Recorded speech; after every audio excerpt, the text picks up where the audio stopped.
Hi, welcome everyone. I'm Dr. Sejal Desai, and I'm the medical director for WeighWell MD. For today's class, I have a special guest with me. It's Adam. Adam is a patient of mine. Hi, Adam, and Right. welcome. Adam's a patient of mine who I've been seeing for about a year and a half now. And when Adam first came to me, it was April of last year. And he had already begun his weight loss journey. He had initially started off at about 360 pounds. And by the time he saw me, he had lost 30 pounds on his own through diet and exercise. But he had come to somewhat of a plateau and he needed help losing more weight. He knew for his health sake, he needed to lose more weight to actually get a lot of those benefits. Adam had asthma that was uncontrolled. His triglycerides were elevated. He had torn a meniscus in his knee and had to have surgery for that. And he had a little boy at the time. And so he really had said, I want to make a change and I need help because I've been trying on my own and I've just reached this plateau at this point. So Adam and I have been working together since then, and I'm happy to say now Adam is down to about 278 pounds. So total, Adam has lost about 82 pounds. And the big amazing thing about Adam is that he has actually kept that off through lifestyle change. Adam did not undergo surgery for any of this. This was all through lifestyle change. And so I'm going to show you guys a quick picture of Adam. I'm going to share my screen here real quick and show you a before and after picture. So as you can see, that was Adam at 360 pounds at his highest. And this is Adam now, just last week, actually, at 278 pounds. Adam, welcome, and please start and tell us a little bit about yourself and why you initially started this journey, what motivated you. Well, thanks for having me. Yeah. Well, I mean, like a lot of people, I've always been kind of a short, round guy with no neck. I mean, I actually have one now, which is pretty cool. But I've always been just kind of a short, chubby kid. I played sports growing up. I was a three-sport athlete, the whole nine. And as I got older, I enjoyed the finer things alive to certain extremes, let's say the least. But when I came to you, it really was out of just really needing help in general. Like you touched on with the knee surgery and stuff like that. My lifestyle had really gotten me into a place in my weight where my body started to fail. So, I mean, I was a fraternity guy. I liked to party and have a good time and drink and eat whatever I needed to eat. And then for, I'd say about a decade, I tried to out-train a bad diet. I got into powerlifting. I was literally the strongest guy in the gym, but that didn't make 2 hours of lifting didn't mean I could go eat a double meat, double cheese Whataburger and a big Coke and a shake, but I did it anyway. Right. So I had horribly bad habits. Surprisingly, when we did my physical, it wasn't like through the roof because I already made some changes. But leading up to coming to see you, I would say that I guess what kind of was that the really pushing factor was that I almost hit the proverbial rock bottom, right? So like I had tried forever. I continued to gain weight. I had my knee surgery. During that whole process, that physician had the gloves off. He came to me and he said, "Look, the good news is you tore my meniscus. The bad news is you're fat, and half of your knee is bone on bone." And I'm 42 now, and I was 40 then, and I've been 40 for 2 months. And he's like, "Look, if you don't change your ways, you're going to be 41 getting a brand new knee." So for me, it was I was like facing my own mortality.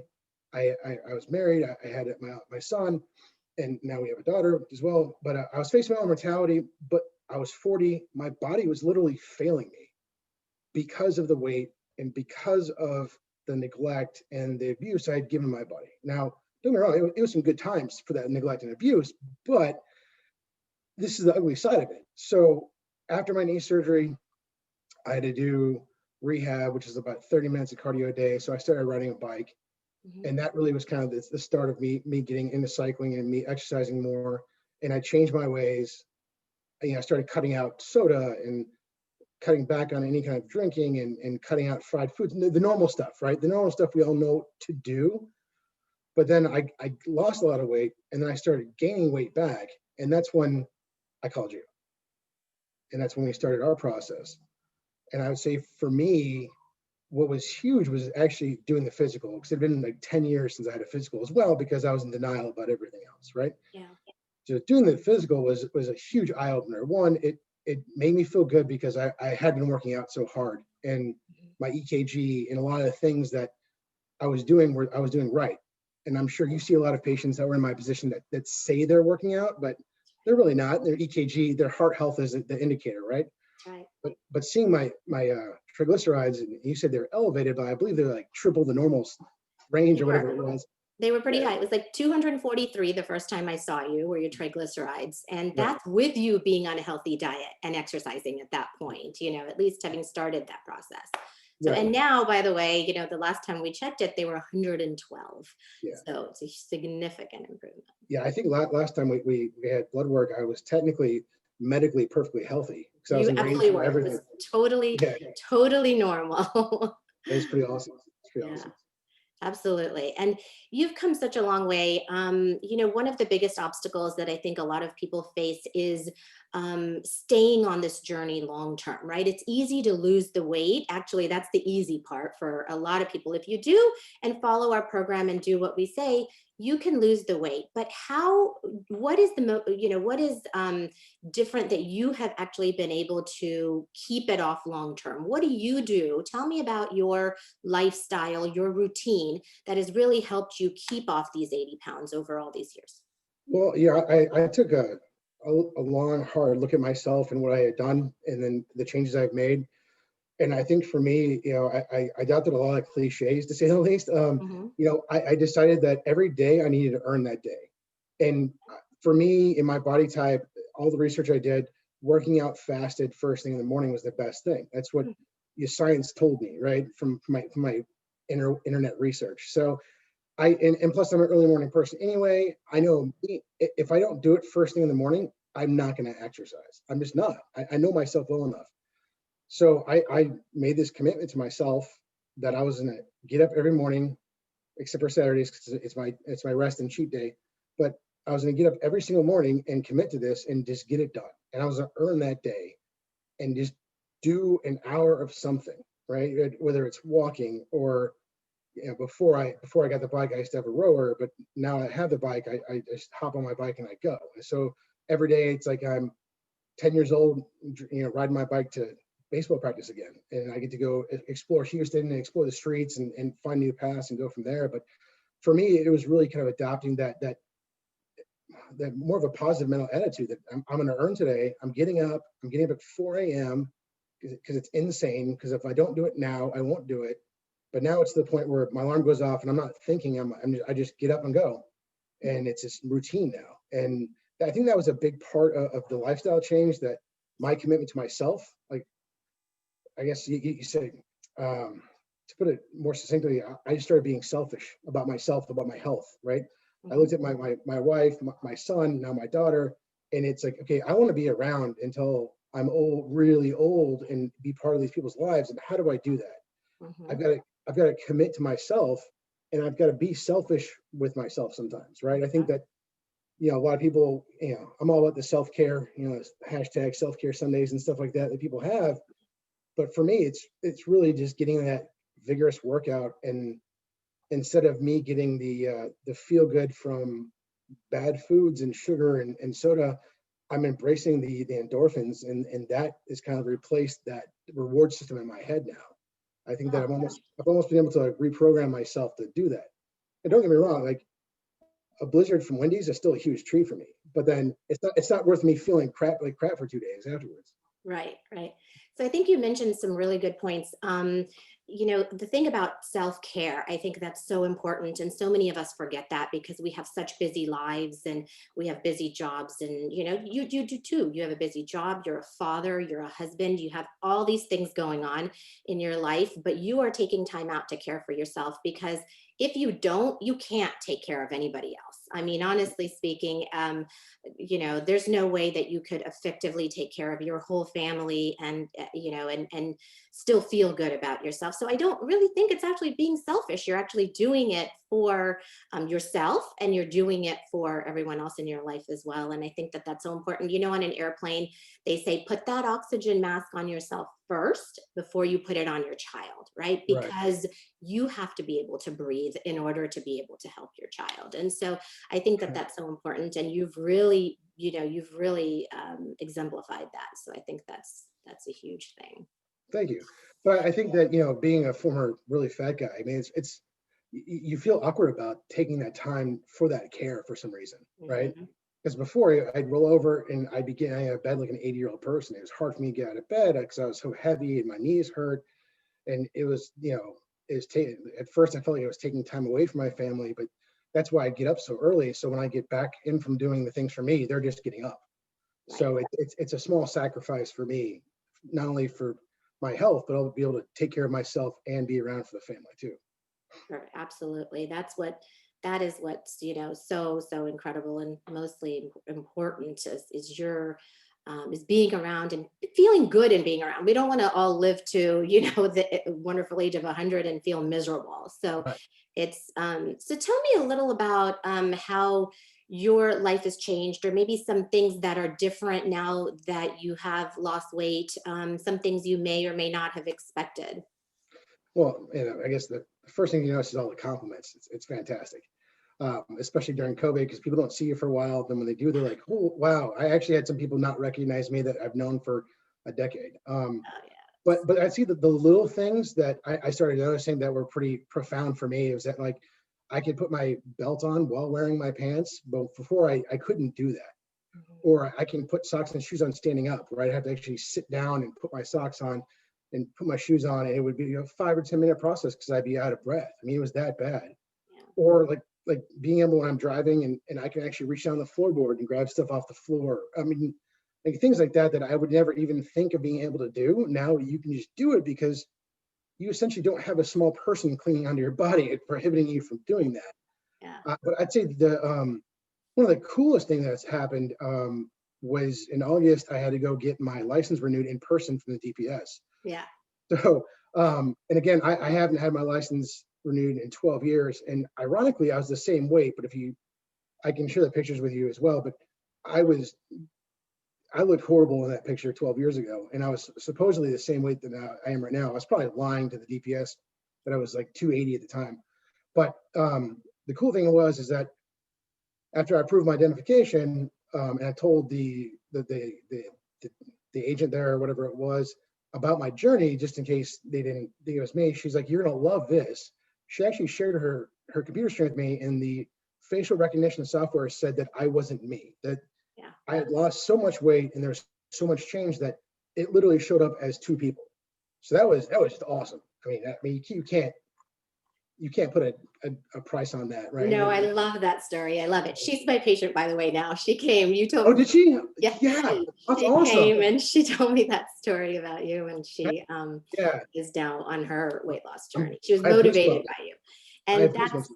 yeah, and that's one of the biggest things too is you've motivated so many people along the way. Yeah, I think that's fabulous because of what you've done. You've also helped so many others, in their journey, and that's kind of why I wanted to have you on today, is because you are such a good motivator.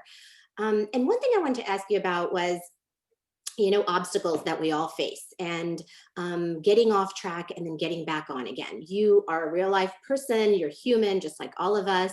I'm sure you've gotten off track on your yeah, journey. I know you've been through some major life events, some good like the birth of your new baby, yeah. and some not so great like your bike accident. Yeah. So tell me about how how you managed your lifestyle changes during those big life events.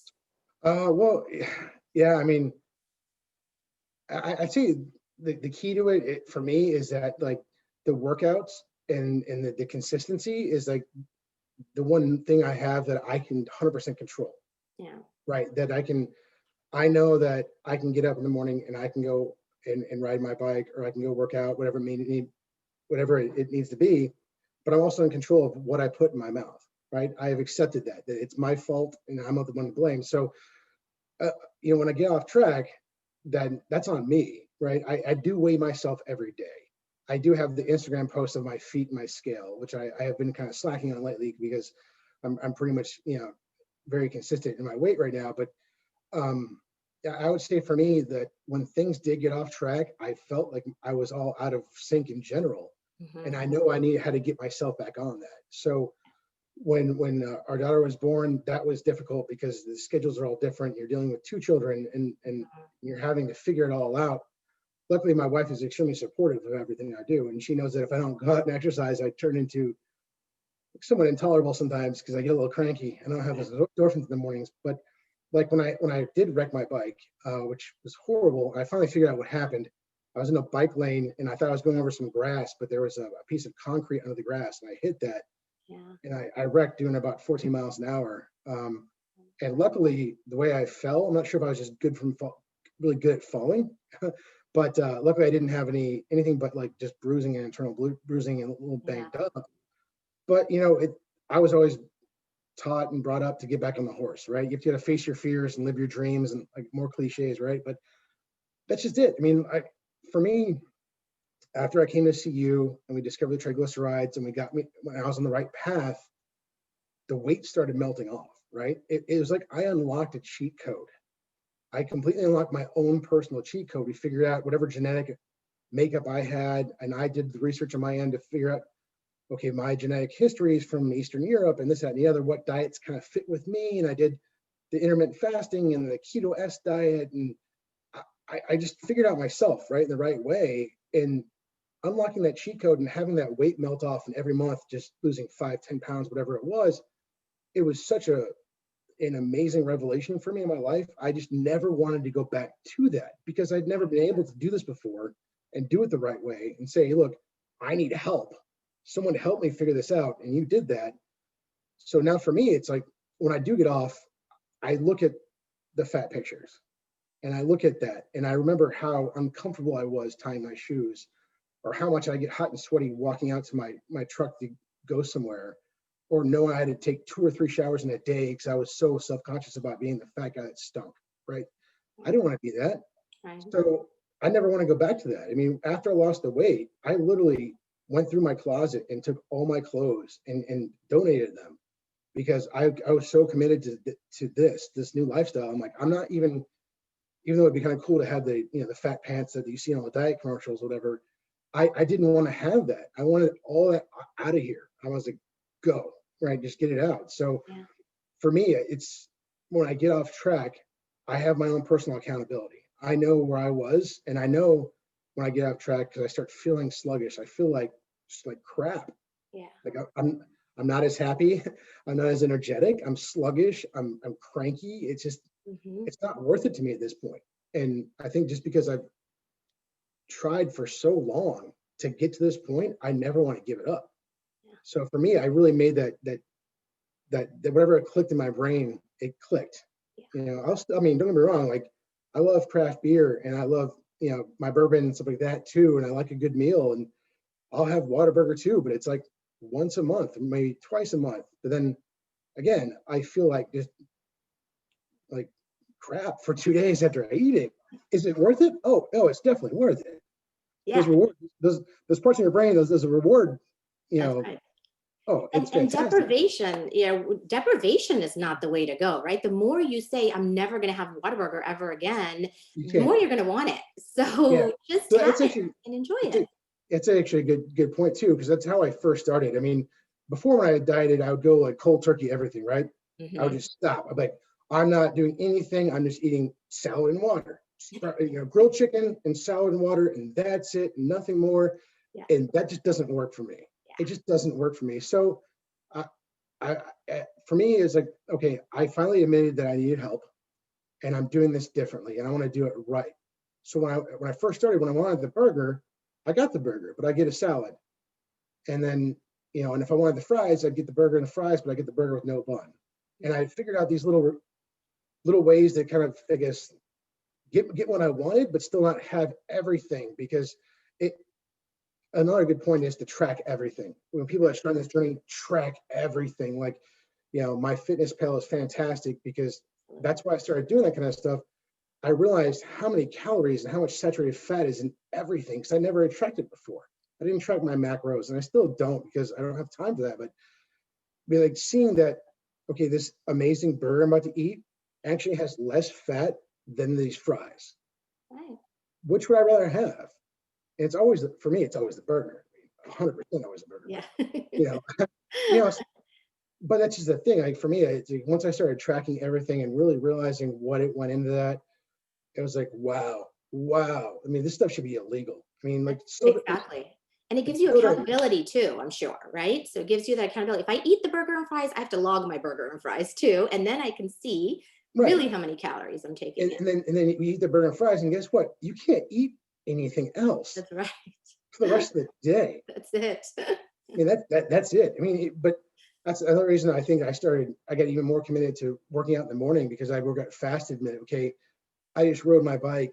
At the time, it was like 3, then 5, then 10, then 12 miles. Now I'm doing 20, 30, 40-mile rides. And I'm burning a couple thousand calories. So I'm like, oh, hey, guess what?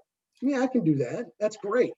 But I still don't. I mean, like, I still watch what I eat. I still, pretty much, I mean, depending on the ride and how I have to nourish my body during the ride, I still try to do the 10 to 12 hour fast when I do my intermittent fasting. I still drink 1.5 gallons at least of water a day. All those things you should be doing anyways. And I think that's a lot of, for me, I was all talk for a long time.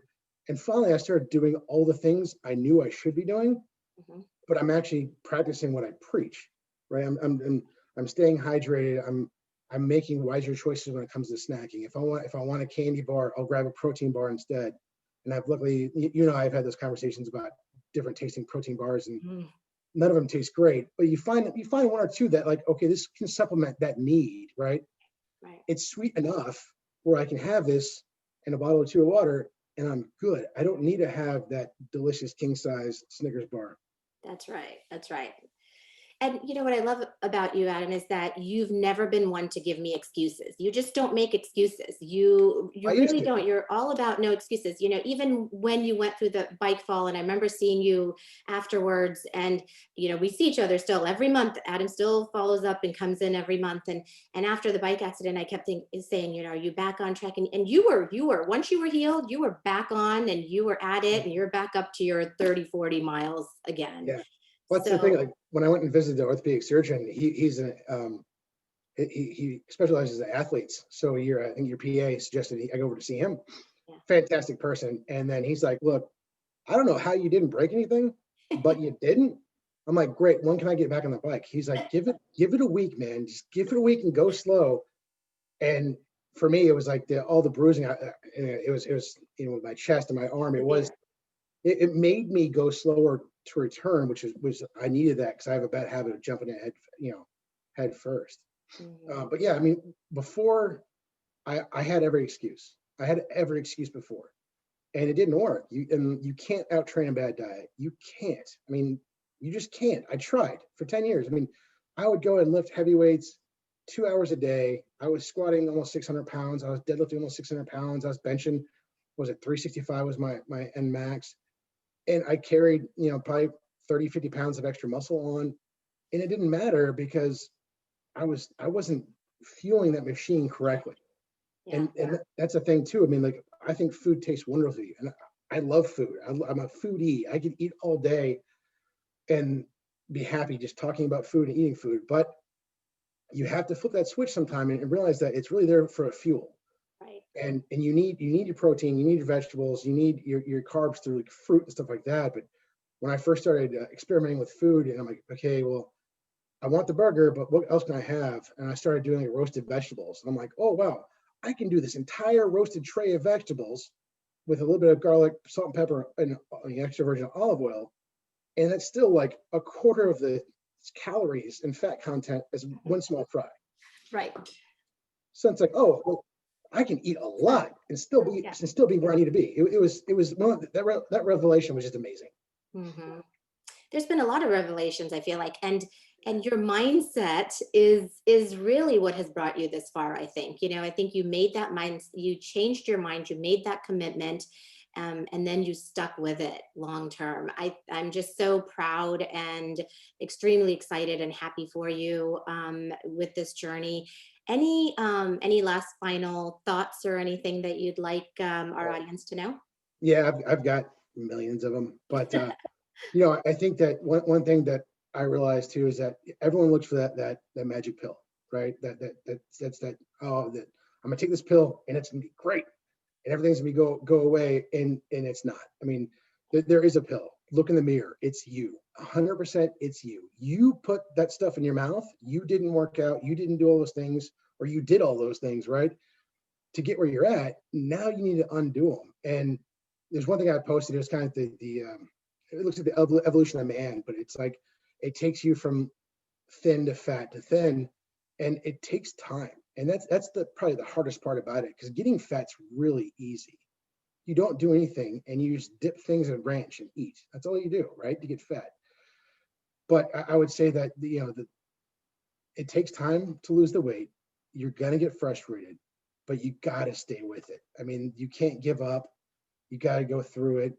And if you go too hard too soon when you first start, you're gonna have the withdrawal headaches, things of that nature, right? So ease into it, right? Like for me, I think the easiest thing was to cut out soda, but I still like coffee. So I'll drink black coffee with stevia. Okay. 1 or 2 stevia, maybe 3, but no more. Don't dump a half a pound of sugar in your coffee, because it's, again, you can only process so much sugar before it's stored as fat, and it doesn't work that way. I would say, other than that, like, don't be afraid to ask for help. You have to do it. I mean, like I told you before offline, I am the demographic that is the most stubborn, right? I don't want to say that as a middle-aged man, I am the most stubborn person ever. I was a high school athlete. I know what to do.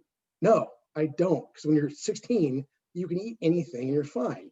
When you're 40 or more, or late 30s, whatever, it's not. I mean, it's hard. It's really hard, and you have to be committed to it. So, I mean, get a good support system. Make yourself accountable. Like for me, it was posting every Friday, gain or loss. I'm going to post a picture of the scale on my feet, and my friends give me so much grief over my Franken feet. It's horrible. I've got big fat feet, but now it's crazy. One of my friends actually pointed out that how much more vascular my feet are, because I've lost the weight even in my feet, that I can see a lot more veins. So yeah, you are the magic pill. Ask for help. Get a good support system. Start with a full physical. Go see Dr. Desai. Get your physical. Get it done. Do your blood work. Embrace it. You need to know, especially now during COVID and everything else, you need to know if you have anything underlying, because that's going to take you down if it doesn't. Like for me, I got really lucky that I had good heart health, and the EKG came back great. It was just the triglycerides and my belly fat and low testosterone were my huge killers. And luckily I was like pre-diabetic, which is still scary, because in my family, if you stop working out, you're almost guaranteed diabetes.